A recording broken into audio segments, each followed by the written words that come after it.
Ladies and gentlemen, good afternoon. My name is Rick Fawcett, and I'm the Vice President responsible for the Defense Program at ADGA. I'm also a veteran of 34 years service in the CAF. I would like to first commend the organizers of this conference. Having participated in these conferences for the past 15 years, never before in that time has the domestic and international situation been such that we need a dialogue on defense and security, and this conference is starting to meet that need. This is why the CDA Institute is important to the defense and security of Canada, and this is why ADGA is proud to be a strategic partner to the Institute. At ADGA, we're also proud of our long partnership with the Canadian Armed Forces, supporting the Army, Navy, Air Force, and soft communities with their command and control, cybersecurity, and simulation needs.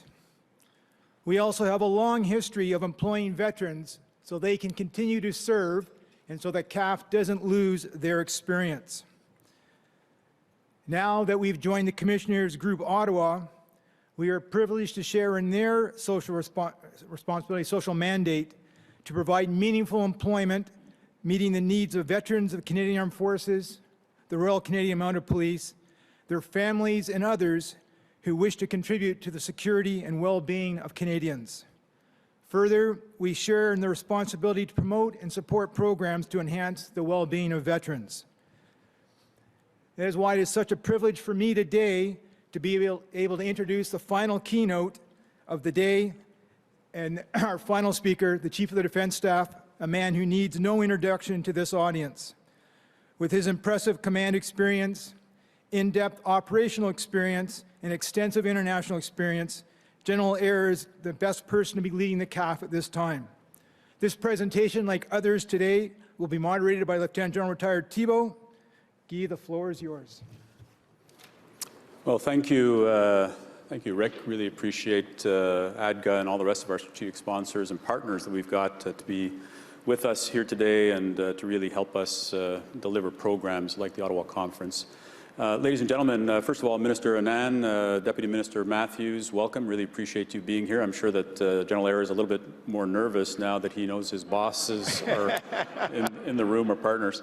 The way we're going to handle this session, ladies and gentlemen, this afternoon is General Eyre is going to say a few initial opening remarks, and then we're going to have a bit of a conversation about some of the big issues that are confronting the Canadian Armed Forces.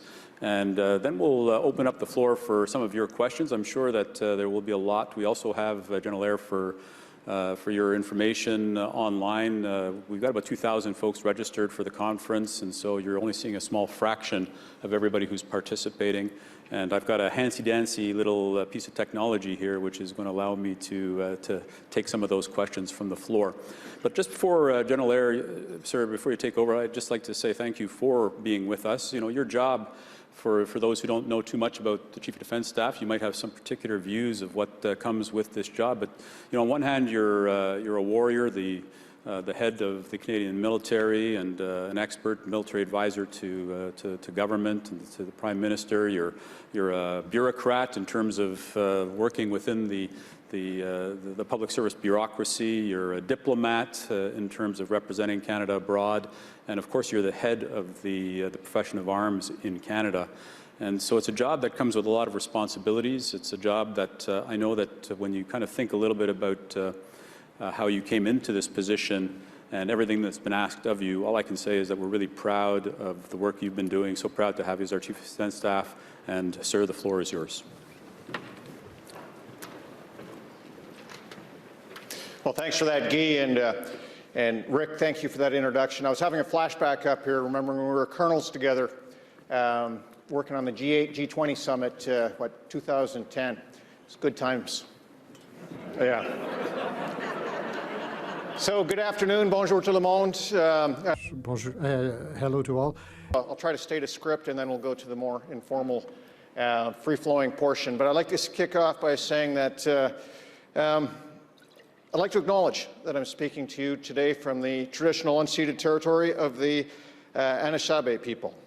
I'd also like to acknowledge my boss, Minister Anand, my partner in crime, Deputy Minister Matthews, and so many others. Now, this is a big reunion. As I look around, I see many familiar faces. Just here in the front 2 rows, I see 3 former bosses responsible for lots. Yeah, lots of upbringing. But it's great to be back here in person with everyone this year.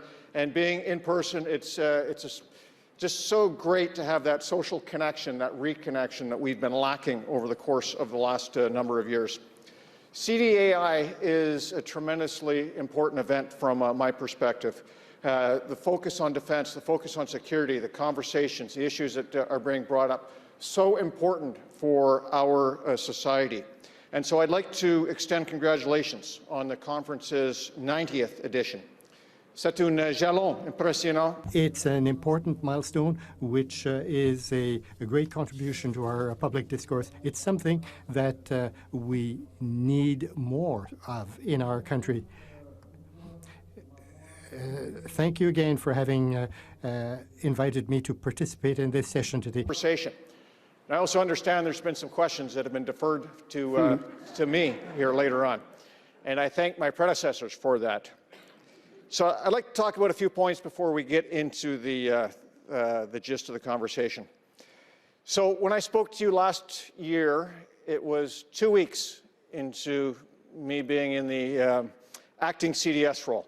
I called it my coming out moment. And at that time, I referred to the previous 2 weeks as a blur. Well, that was kind of a term that foreshadowed the following year. And the last year has been, quite the blur, quite the change, crisis after crisis. You can't make this stuff up. We've had significant change in the department.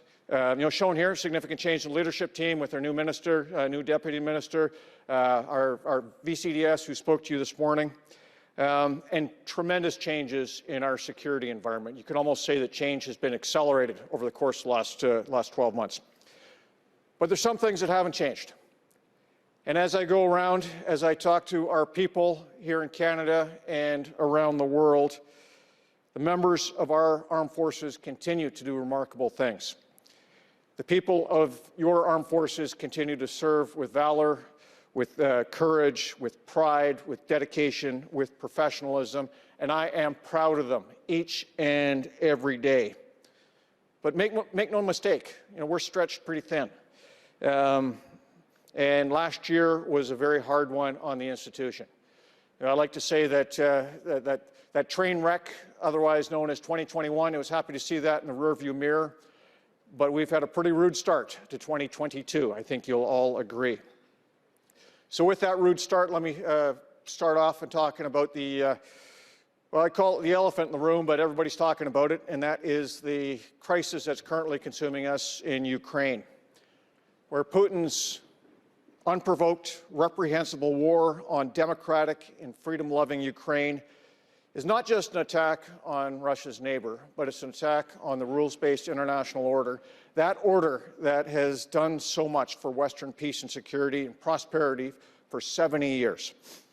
And it's no exaggeration that Putin's ambitions and unbridled aggression pose the most significant threat to world security since the end of the Cold War and perhaps since the end of the Second World War.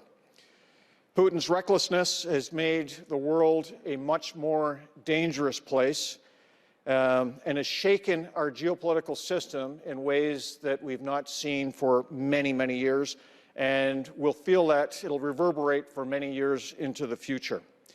He's seeking to turn back the clock, to restore imperial glories, whether real or imagined. But his war is not going as he intended. Indeed, he overestimated his own capability, Russia's own capability, and underestimated that of the Ukrainians, the fighting spirit of the Ukrainians. That spirit which our troops on Operation Unifier did so much to help guide in the right direction with the training that we provided. It's the will and the skills of the Ukrainians to defend their country that we're seeing playing out here. And we always knew that was that was a fundamental piece to victory. I think it was Napoleon that said that morale to the physical is 3-to-1, and this is a case being played out right now. So Russian soldiers are not being greeted as liberators. They're being seen as unwanted foreign occupiers and invaders. So they're not enjoying the rapid success that was planned. Instead, it's denigrated into a slow, costly battle of attrition. With Ukrainians, ordinary people being thrust into extraordinary circumstances, fighting overwhelming odds and being an inspiration for the world. And Russian rank and file are not really sure what they're fighting for at all, and it's showing. Putin does not have the support of his own people, and it's his war alone. You know, in doing this, he sought to create and exploit gaps and seams in the NATO alliance. And in fact, he's done exactly the opposite. And if anything, he's brought the alliance closer together. And I've seen that with my interactions with chiefs of defense counterparts in various sessions. And it's inspiring to see NATO going back to its raison d'etre and coming together. And that coming together, that demonstration of strength, that's going to have to continue into the future. Nous devons nous rappeler. We must remember that it is only the 15th day of this war, and that war is something of adaptation since they have not reached their objectives, and they're now bogged down. This approach, the next period will be determinant to determine how this war will proceed. Session, we get into more of some initial observations, if you wish, more on our involvement. But I do have to say that I'm incredibly proud about how the Canadian Armed Forces have responded throughout this, from the intelligence assessment through the very deliberate retrograde operation that we did out of Ukraine based on intelligence and warnings. Very, very well executed, to the delivery of aid, which is happening very well. And just the way our people have responded throughout has been a source of pride. But this has put a renewed focus on our contributions elsewhere in Europe, on Operation Reassurance. You know, indeed, the Minister and I just returned late last night from spending a few days over there this week in Latvia and at Joint Forces Command Naples. And, you know, as I alluded to, this aggression, this naked aggression, has given the alliance new energy, and our allies are united like they have not been for some time. Our troops over there are focused, and when you look them in the eye and talk about their mission, you could see the passion, you could see the dedication, the professionalism. They know why they are there. They know why they sit on the front lines of freedom. Morale is high. Our leadership of the multinational battle group in Latvia continues to be a source of much praise. They want more Canada over there, as the bookstore says. And we continue to get that ask. So you heard the announcement that Reassurance is going to be renewed. The mission is going to be with us for some time. We're going to keep focus on that part of the world for some time. And we'll continue to adapt our force structure based and capability requirements based on the needs in theater. Et de même pour la force de réaction. The NATO forces has elicited a lot of interest. There are elements of NRF over the past years. The reaction force is necessitates more care. Landscape. You know, writ large, our resolve is being tested, and this is a test that the democracies of the West cannot fail, because these events in Ukraine are only the most obvious source of stress on our rules-based international order. And I think it's crucial to note that China has been watching and learning everything from the operational lessons on the ground to how we, as the international community, responds to it. Autocratic states, great and small, are working flat out to undermine what was once assumed to be the hard-won consensus towards liberal democracy. They add to and sometimes amplify other threats. Extremism, cultural conflict, polarization of societies are all challenging democratic institutions. Criminal organizations, terrorist groups threaten peace and stability wherever they are. Climate change and the related natural disasters and population migration flows likewise are driving instability. Now, even here at home, climate change is having a huge impact on the frequency and the intensity of our armed forces, our military's deployments domestically, and our capacity to fulfill other core missions. Now, these are dangerous times, increasingly dangerous as we go into the future, and the Canadian Armed Forces will do its part to defend Canada and Canadians as always. But this last couple of years has not been easy on our institution. Much like the rest of society, the pandemic has had pretty significant impacts on our people, on our individual resilience, and we've seen some cracks in our own society. We've seen the polarization that many of our Western peers are facing happen here at home. And beyond these societal challenges, we've seen our military employed in very non-traditional ways that we have not expected. Our armed forces has always been there to boost the capacity of first responders in domestic operations. But we've seen this increased frequency and intensity of late. And that was even before COVID-19.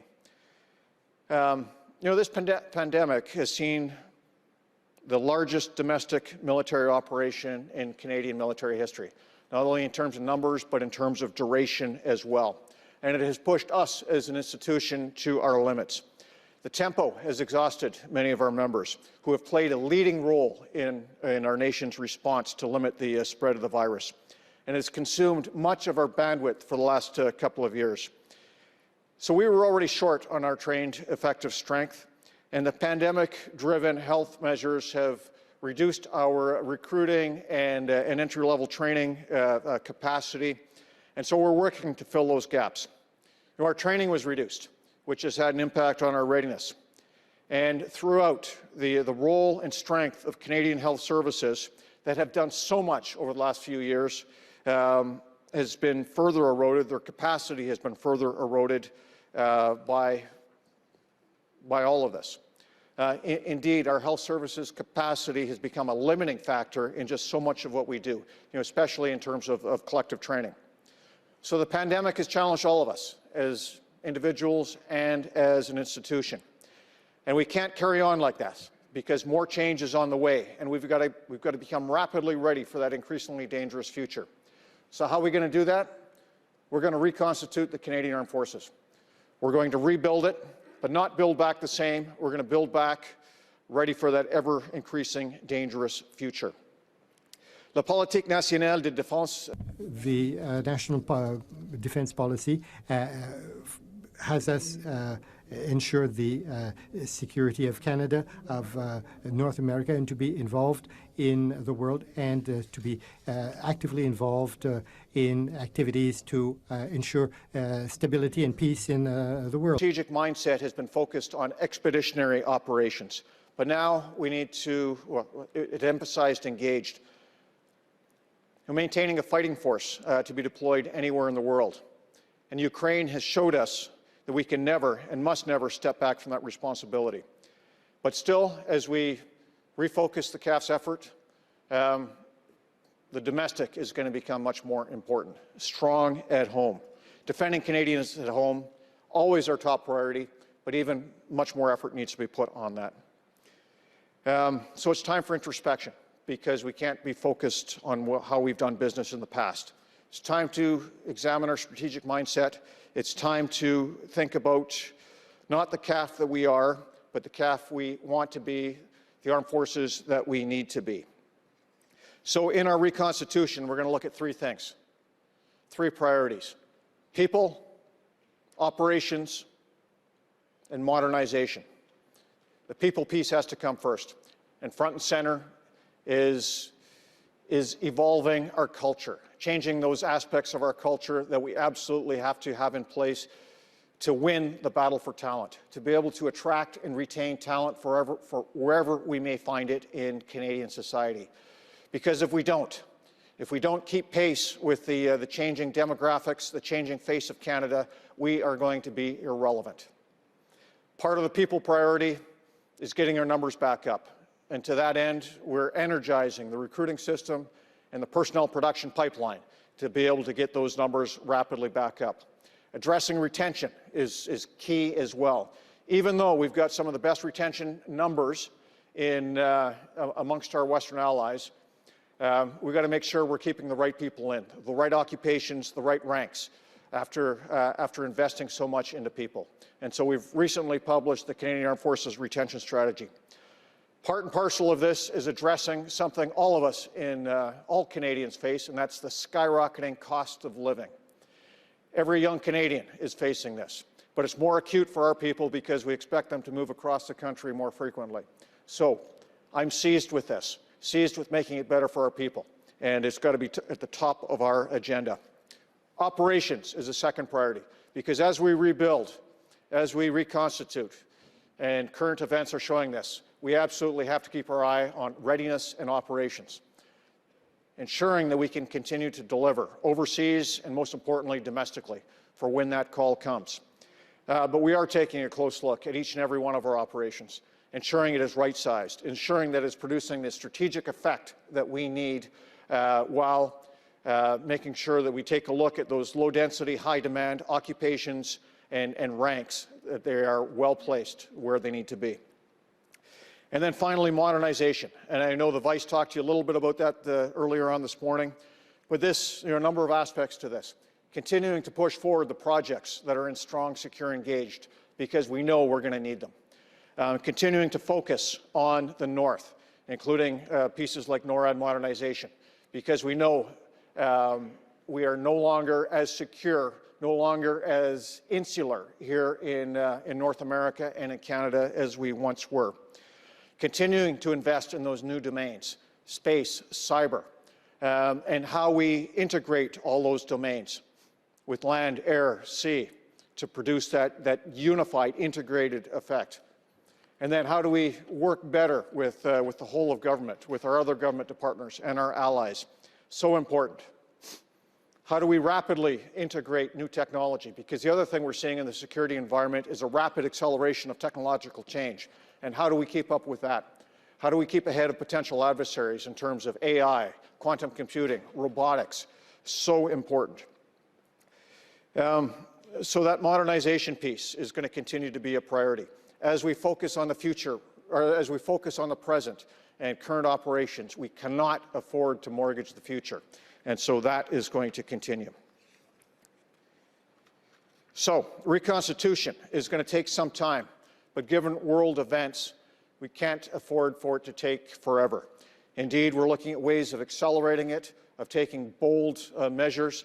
I've challenged the team to think outside the box, to think about what activities we are currently doing that we can temporarily or permanently park so that we can focus our very limited, what I like to call change capacity on those high priority items, because we absolutely have to. Where can we take risk so we can prioritize getting ourselves much readier for that much more dangerous future? So I'm going to wrap up here before we get into Q&A, but let me repeat. This has been a difficult year for the armed forces, but our people have continued to deliver. And it needs to be a source of pride for all of us. And in these difficult times, we're going to continue, we're going to carry on. It's given our people renewed focus, renewed purpose, and it should for all Canadians. Members of the Canadian Armed Forces and the defense team generally are among the most professional Canadians and workers that can be. I am extremely proud to serve next to them, and I'm determined to use my time in that role to stabilize the institution and in this period of high changes. Time in the history, not only our country, but our armed forces. Great challenges rest in front of us. challenges and changes. Changes to our culture, changes to our larger role, what it means to defend Canada and Canadians, changes to our force structure, to our operating concepts, and to our capabilities. And like I said, everything has to be on the table.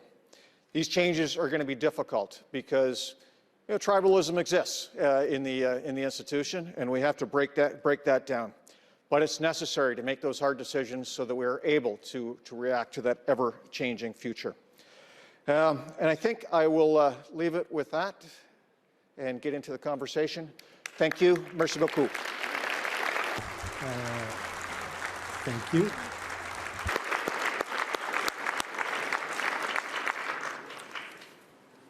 Well, General Eyre, I was thinking a little bit as you were speaking that you're right that your former Deputy Minister, now the National Security Intelligence Advisor, as well as the Vice, as well as General Carignan, they kept saying, "Oh, that's a good question for the That was you? for the CDS." And of course, you have the exact same opportunity now with the minister later. So, so I did just ask. We're going to be a little bit short on time, so for folks who have questions, I'd ask you just to line up, and for folks listening online, if you have questions, please don't hesitate to put them in. I'm going to sort of get us going if I could. And I guess, Chief, first of all, thank you for I think a really important tour d'horizon in terms of what's going on. A survey Focusing on Canada's contributions to support Ukraine and to shore up the alliance.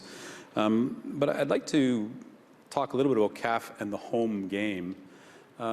It's true, sovereignty, continental defense, and international peace and security, and where the armed forces have largely focused, just kind of out of necessity, and where we're being drawn was kind of the away game. Mm-hmm.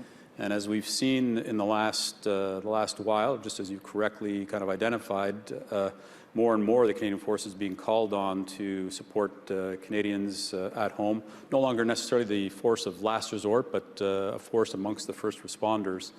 And we do have kind of with what's going on in Eastern Europe, of course, the concerns that we would have with respect to our far north, the Arctic.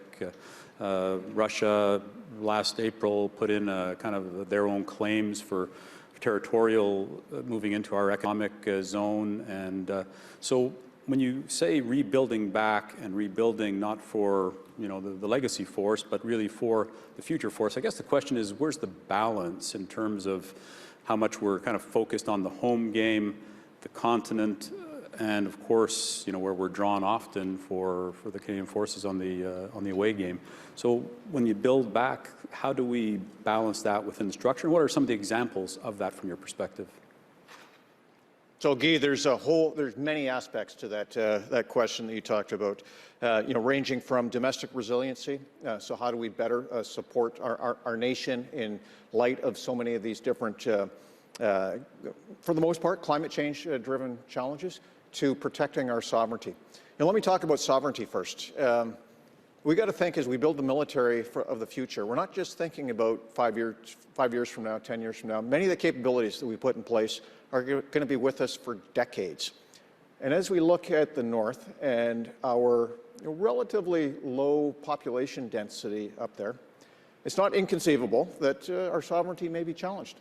And so we got to have capabilities in place that can protect that sovereignty going decades into the future.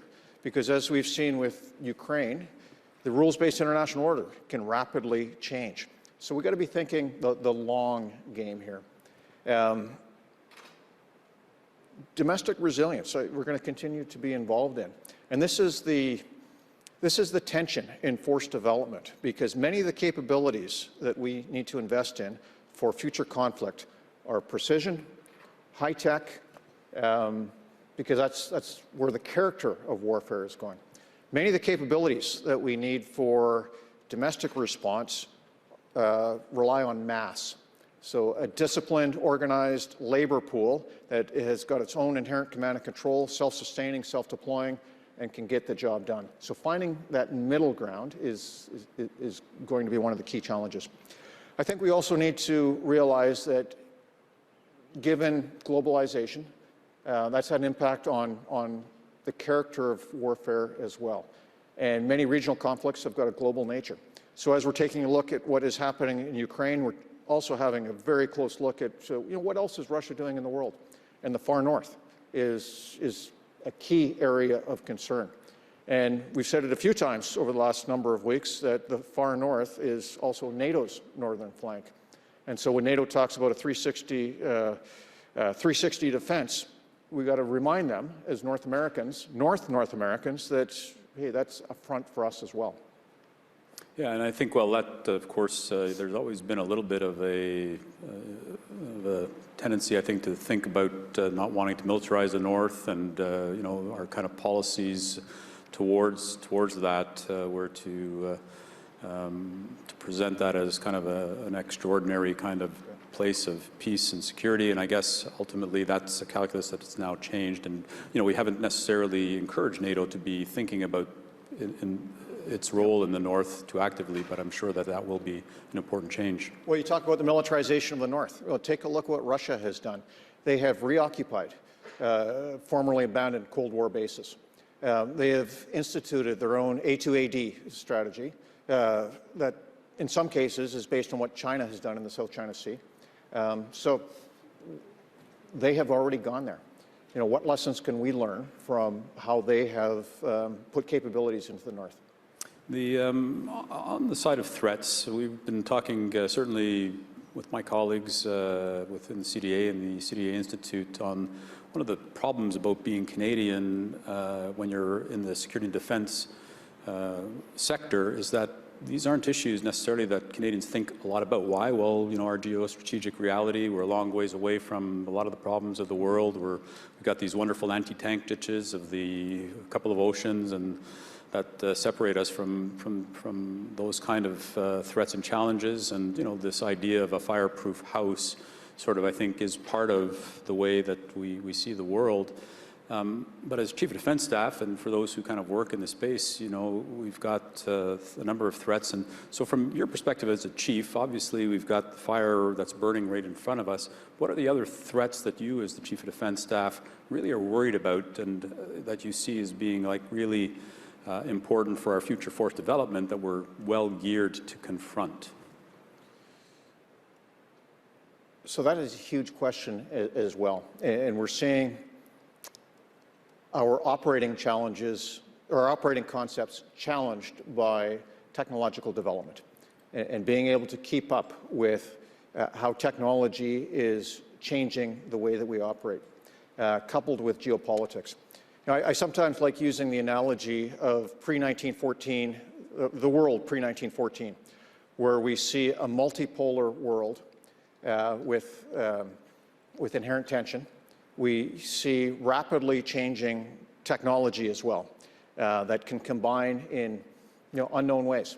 And so instead of machine guns and telegraphs and long-range artillery, we're seeing other technologies that are coming out, and how we're going to use those for conflict, how they're going to be applied in conflict, is something that we very much have to keep our eye on and be able to rapidly integrate, implement, adapt to that changing world as well. Right. I have a number of questions that I do want to get, but we also have, I think, a number in the audience and a couple that are coming in online, not surprisingly.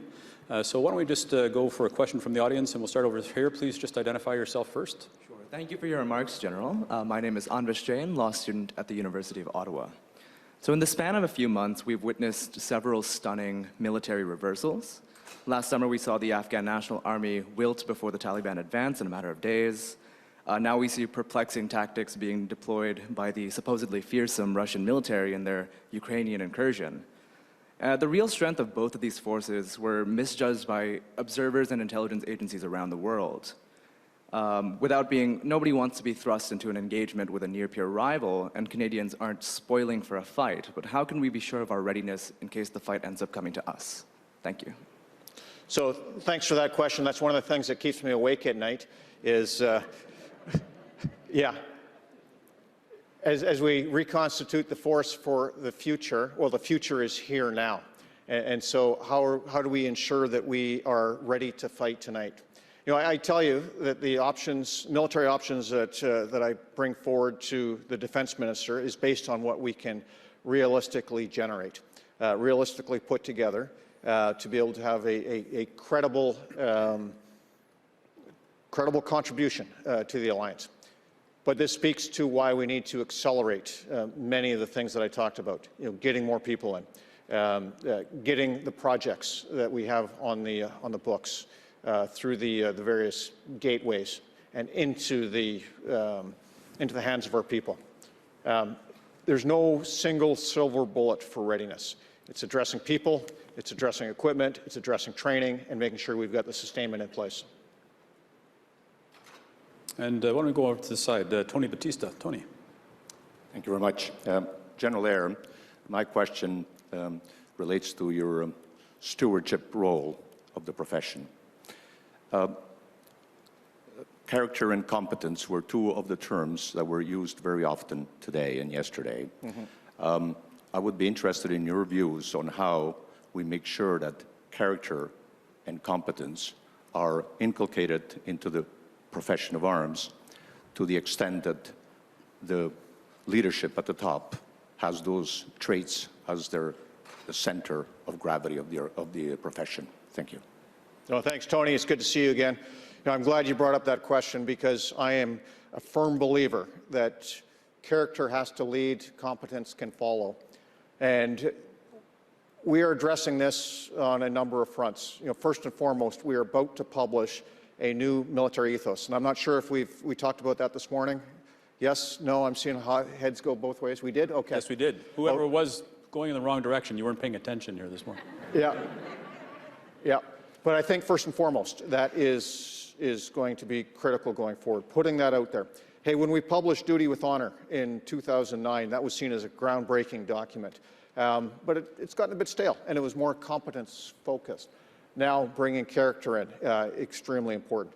But not just putting out a nice book and maybe talking about it once or twice.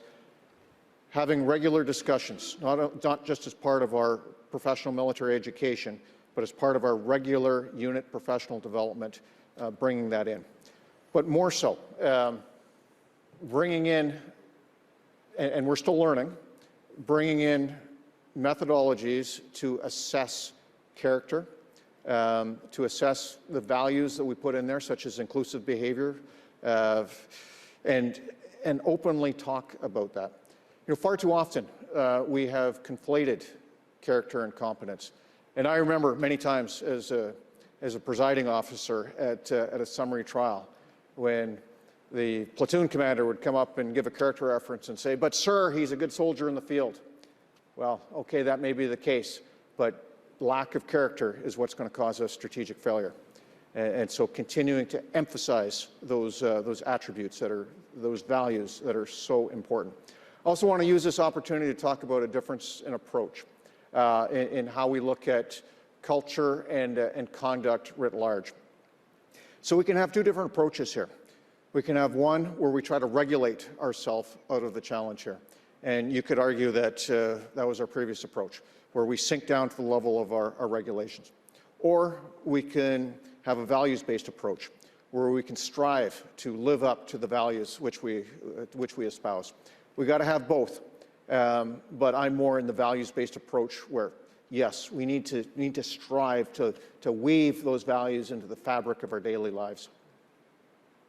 If I could, General, I'd take one question that's come from online, and it's a little bit of a follow-on to your kind of intro in terms of what we've been doing in support of Op Unifier, Op Reassurance, and NATO in general. And so the question really speaks to, je vais le lire, quel est l'état de nos forces et notre capacité? What is the state of our forces or our capacity to contribute to NATO for the crisis in Ukraine?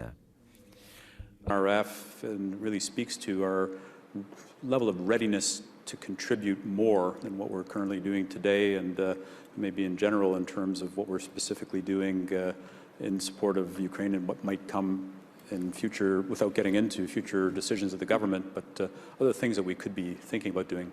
Well, that goes back to my comment about presenting military advice and military options. It's what is achievable, what is doable with the force structure that we have on hand, and then presenting risks. And there's always going to be opportunity costs with some of these options as well. That opportunity cost in the current context is reconstitution, especially with some of these missions, security force capacity building, that are very heavy on the mid-level ranks.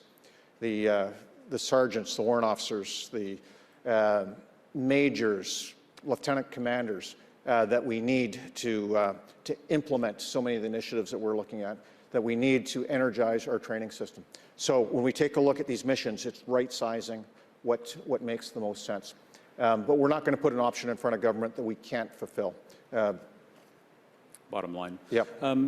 You know, I'll come to the questions, but I want to just maybe pull on that for a little bit. The issue of risk and, I guess, institutional risk. So, you know, operational, tactical risk, and I think we're really well developed in terms of how we incorporate that into our decision making. Institutional risk is an area where, you know, I think we haven't necessarily been as forward-thinking about where we take those risks, whether it be capability gaps, whether it be, you know, how much money we're putting into old technologies versus really the investment in the transformative technologies we need. How do you think we can really start taking on more risk institutionally? And, you know, if you have any sort of thoughts on where that would be, what would be a couple of examples? So when I take a look at the levers that we have to make change, especially with limited capacity for that change, you can take risk in your operational output, you can take risk in you know, various capabilities, or you can take risk in process.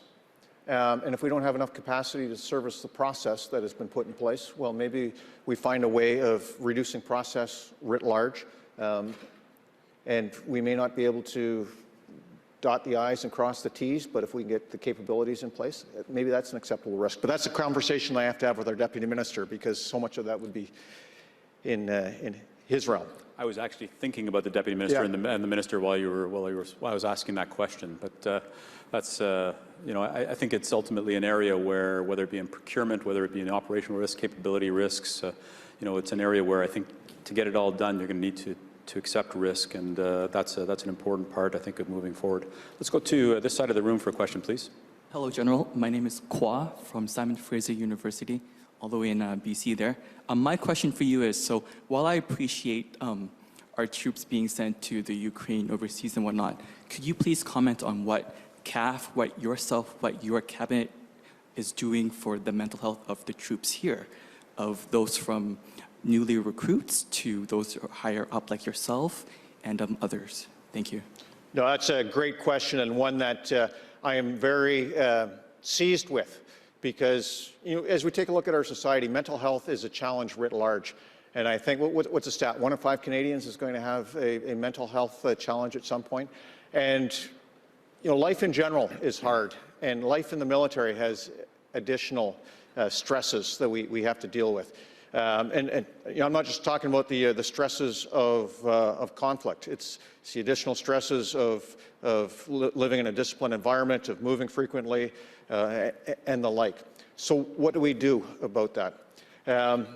Number of great programs out there. And I could talk about the Road to Mental Readiness, the tools that we give our troops to try to have them live and utilize these tools to reduce stress in their lives. I'm a firm believer that your daily routine can help reduce stress as well. So getting a good night's sleep. Every adult needs 7 to 8 hours of sleep, so having sleep discipline. Daily physical activity. Hey, we've learned so much about what daily physical activity does for the brain in terms of stress reduction, creativity, productivity, just feeling better. And you know, as an old regimental sergeant major of mine used to say, you know, life is easier when you're fit. And nutrition. You know, having a good, solid nutrition actually reduces stress as well. Achieving work-life balance is super important. Now, I have failed spectacularly at that over the course of the last little bit, but using our leave for the reasons that we put out there, realizing that we're not going to get everything done. having a conversation. And leadership plays a real significant role in this as well. Knowing your people, the stresses they're under, and catering for that. Realizing that we need people to be good to go for 20 years, not just necessarily the next 2 months, and balancing, managing their personnel tempo. So again, there's not one single silver bullet solution for this, but it's a whole host of different things as well. And it's learning, because our understanding of mental health continues to learn almost weekly as new studies come out. I have to say, earlier when I was worried about how much time we had left, General, was because the iPad actually is 20 minutes ahead. And I was thinking, oh my God, where'd all the time go? So we actually have a few more minutes, which is great. So let's go over to this side for a question. Great, yeah. Sir, thanks for your remarks and for everything you've done in the last 12 months, blur or not. It's been appreciated. My name is Aaron Edwards. I manage the Mobilizing Insights in Defense and Security program at ADM Paul. My question for you is actually, I'm hoping you can drill down a little bit on something you touched on earlier. So, setting aside the conventional deterrence missions that we've maintained in the last, well, decades longer, a lot of the real tests, I think, of our effectiveness have been to less conventional missions, train and assist, non-combatant evacuations, obviously the growing threat of climate change and the capacity building we're hoping to do there. How are you thinking about, how do you see the performance of those missions and our ability, and from a force development perspective, where do you see us going in the future vis-a-vis some of the legacy roles and functions? So if you could just dig a little bit deeper into that stuff. Thanks, sir. Yeah, so I think it's important to note that the ultimate manifestation of the role of the military is to be able to fight and win. And so we've got to keep that at the forefront of our thinking as we look at future roles. Because I think it was Plato that said, only the dead have seen the end of war. And so, despite our best wishes, war is going to be with us. And we've got to be able to protect, to defend this country. But war, thankfully, is, while it's the most dangerous, it's not the most likely employment for us. And as you mentioned, there's a whole spectrum of other tasks we have to be capable of doing. So as we look at force development, one of the principles we have to have in mind is versatility. And what I mean by that is versatility of employment. As we buy different capabilities, is it just for one niche role, or is it relevant across a spectrum of different tasks? And so having that in mind, and knowing that regardless of whatever investment we get, we're not going to be able to do it all. Being as versatile as possible in our thinking so that we can do those tasks. I will tell you with security force capacity building, as we've done more of that, and I've got a couple of missions under my belt doing it, our people are good at this. The Canadian NCO, the Canadian junior officer, is inherently good at capacity building with other militaries. I don't know if it's something in the water, but very, very happy to see how we were able to do that. Great. And Chief, I think we have time for 2 more questions. So the folks that are up at the mics, we got Phil, old soldier. There's never been a CDA Institute. We've been going for 90 years, and Phil's been here for 82 of them. Phil, question. I won't bother with a self-identification. General, thank you for coming to see us. You mentioned your concern about northern sovereignty. We're separated by only, well, a couple of thousand kilometers of cold water from a highly militarized, potentially hostile neighbor. And I think the Crimean experience would be a lot harder to duplicate, but not impossible. What can we do if a bunch of little green men turn up and decide they want to occupy Alert or Iqaluit or something like that and put up a flag? So I guess let me start off by saying that the threat of that right now is very low. That's not to say it wouldn't change in the decades in the future. We don't know. So that's the first piece. You know that our population density, our infrastructure density up there is very low. And one of the challenges, I guess one of the expressions of sovereignty is being able to project force to the extremities of your country. So if we have the ability to project force to the extremities of our country, a demonstrable capability, and exercise that on a regular basis, that has deterrence of its own. And it changes the decision calculus of anyone who may try to put little green men on one of our islands up there.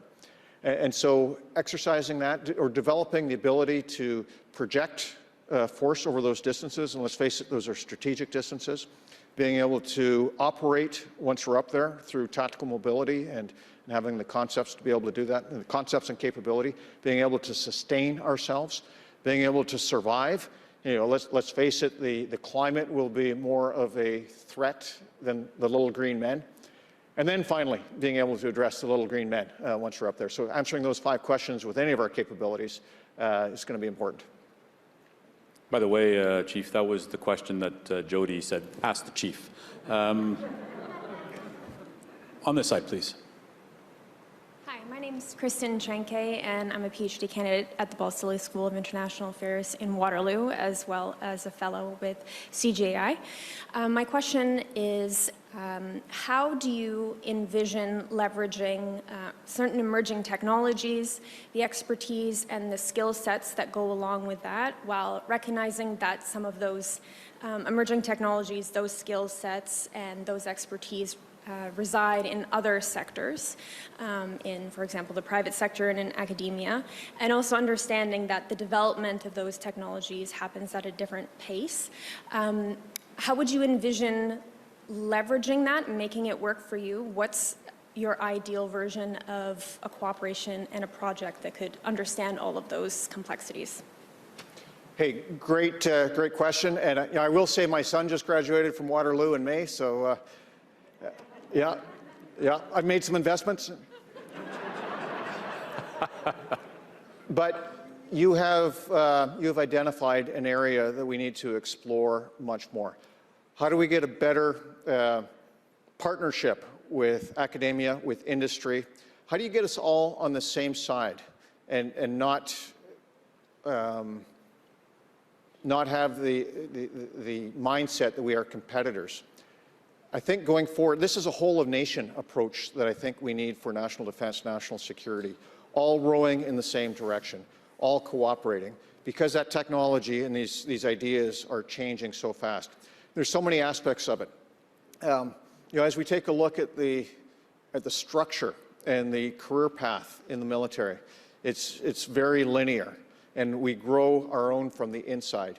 You know, maybe we need to take a look at changing that model so we have more lateral entry and exit to bring in that expertise. I don't have a good answer, but I have lots of these types of questions that we need to unpack, and I think with that, the principle that we don't have all the solutions for this, and we need to turn to you and those like you for those great ideas that we can implement is one of the principles we need going forward. Well, Chief, we're really at time, and I'm going to take a little bit of liberty here and just ask one last question, and then perhaps some final thoughts from you. But as the head of the profession, and you've talked a little bit about this already, and you know, when we think a little bit about you know, our overall fundamental doctrine, duty with honor, being revised to trusted to serve, the idea of trust, and specifically the issue of public trust. And the institution has been through, the Canadian Force has been through a rough ride in the last little while for a whole host of reasons that I think everybody is well aware. So I think, I mean, I know, but part of the answer is, of course, in the doing of the Canadian Forces, in the missions, in the execution, the professionalism. That's one way to regain public trust. But a lot of Canadians don't pay a lot of attention to a lot of this. And yet, you know, as we kind of look to attracting people to the institution, how do you see building public awareness and public trust with their armed forces? So there's a number of aspects to that. And your question goes to the very fundamental of why we are revising our military ethos and why we called it trusted to serve. Because that question of trust has been in many people's minds, especially over the course of the last year. So a number of aspects to that. we have to continue to deliver operational excellence, which we have continued to do. And scale is one thing, but that operational excellence, if we lose that, our credibility is gone. Fundamental to our profession in a democracy is the principle of military subservience to duly elected civilian rule. And over time, some have lost sight of that. We need to continue to reinforce that. We need to continue to reinforce that we serve our country. It's selfless service. It's putting your country before your own personal beliefs, regardless what they are. If we don't abide by that key principle, I believe our democracy will be eroded. It's no secret that we've seen polarization in our society. We've seen, and it was most evident here in Ottawa several weeks ago. And one of the questions that we've got before us is how do we inoculate our military from the toxicity that is out there in our society? How do we keep that out of the ranks to maintain that professionalism while talking about it, talking about why we serve, talking about why it's so important to have that principle of serving the country ahead of those personal beliefs. Can't lose sight of it, but it worries me. And it worries me when we see veterans out doing some of this and embracing some ideologies that are not aligned with the professionalism we espouse. Well, and I think it starts from leadership from the front, and on that side, General, I know that we can all look at you and look at the current leadership team and know that we are being well led up at the front. Normally, General Eyre gives us all some homework to do in terms of what's on his reading list of books. And if I may, one book, if you haven't read it, On Trust, it's David Johnson's book, our former Governor General. I would really recommend it to all of us to ways to rebuild trust in your institutions and in our country. And it's a great read and a great set of observations. So, General, maybe we're kind of at the end of this time. Do you have any parting thoughts you'd like to just share before you go? No, I agree with you on that book. I read it over Christmas, and it's fantastic. Highly recommended. But no, in terms of parting thoughts, encore une fois, un événement comme ça. Again, an event like this is essential for our society, for our country, to have the conversation about defense and security of our country. Have this discussion. For far too long in our country, we have ignored these, or not paid enough attention to defense and security matters. So, I thank you and I thank the whole organization for elevating the conversation. We need more of it because the world is getting more dangerous every day, and we've got to be ready for it, and our people need to be ready for it. General, thank you. Ladies and gentlemen, please help me thank our Chief of Defense Staff.